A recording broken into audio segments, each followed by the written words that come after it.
আজকে তোমাদের বানিয়ে দেখাবো 10 টাকার গুঁড়ো দুধ দিয়ে মিষ্টি দই তৈরি, যেটা তোমরাও খুব সহজে বানাতে পারবে। তো চলো দেখে নাও আমি কিভাবে এই মিষ্টি দইটা বানিয়েছি। আমি সেখানে 10 টাকা প্যাকেটের 4 প্যাকেট গুঁড়ো দুধ নিয়েছি, একটা বড় সাইজের পাত্র বা বাটি। গুঁড়ো দুধের প্যাকেটগুলো একটা একটা করে খুলে আমি কিন্তু পাত্রের মধ্যে ঢেলে নেব। দেখো সব প্যাকেটগুলো আমি খুলে ঢেলে নিয়েছি এরকম সাইজেরই আরেকটা বড় পাত্র। যতটা দুধ নিয়েছি ততটা মাপেই কিন্তু জল নিতে হবে, 3 বাটি। দেখো আমি ততটাই কিন্তু জল নিয়ে নিয়েছি। ওভেনে আমি বসিয়ে দিয়েছি, সেখানে কিন্তু আমি জলটা দিয়েছি গরম হওয়ার জন্য 3 বাটি। জলটা একটু গরম হয়ে আসলে অন্য একটা পাত্রের মধ্যে ঢেলে নেব আর গুঁড়ো দুধটা ওর মধ্যে দিয়ে ভালোভাবে দুধটা ঘুলে নেব। আগে থেকে পাত্রের মধ্যে ঘুলে নেব, তার কারণে দানা দানা না হয়ে যায়। ওভেনে দেওয়ার সঙ্গে সঙ্গে দানা দানা হয়ে যায়, তাই আমি জলটা একটু নিয়ে ঘুলে নেব, দানা দানা না হয়। দেখো বাকি ওভেনের জলটার মধ্যে আমি কিন্তু এই ঘোলা দুধটা দিয়ে ভালোভাবে নাড়িয়ে নেব। খুব ভালোভাবে নাড়াতে হবে যাতে একটু দানা দানা না থাকে। দেখো এখানেও কিন্তু একটু দানা দানা নেই, একদম কিন্তু জলের সঙ্গে মিশে গেছে, একটু ঘন হয়ে এসছে। তাই আমি দিয়ে দিয়েছি হাফ কাপ চিনি। যেহেতু মিষ্টি দই বানাচ্ছি চিনিটা একটু বেশি দিয়েছি।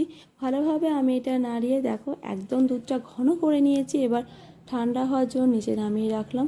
এবার চলো ক্যারামেলটা তৈরি করে নিই। তাই ওভেনে একটা কড়াই বসিয়ে দিয়েছি 2 চামচ চিনি।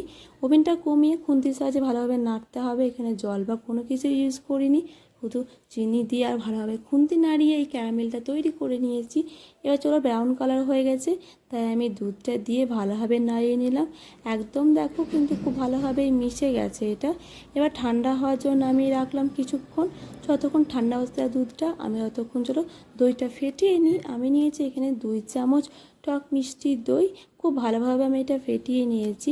এবার চলো দেখি দুধটা ঠান্ডা হয়েছে কিনা। তাই আমি আঙুলটা ডুবিয়ে দেখলাম যে হ্যাঁ হালকা গরম আছে। এটা কিন্তু হালকা গরম থাকতে হবে, খুব কিন্তু একদম ঠান্ডা হলে চলবে না। এবার ঘুলিয়ে রাখা দইটা দুধের মধ্যে দিয়ে ভালোভাবে এটা মিশিয়ে নেব। এবার দই বানানোর জন্য নিচে একটা বড় সাইজের পাত্র, আমি এখানে প্লাস্টিকের পাত্র নিয়েছি, তোমরা যে কোনো পাত্র নিতে পারো। এবার ভালোভাবে ঢাকনা দিয়ে ঢেকে একটা রুমালের সাহায্যে ভালোভাবে এটা মুড়ে রাখবো যাতে একদম ভেতরটা গরম থাকে। আমি এখানে হটপটের মধ্যে ভরে রেখেছি। ঢাকনা দিয়ে ঢেকে রাখলাম সারা রাতের জন্য।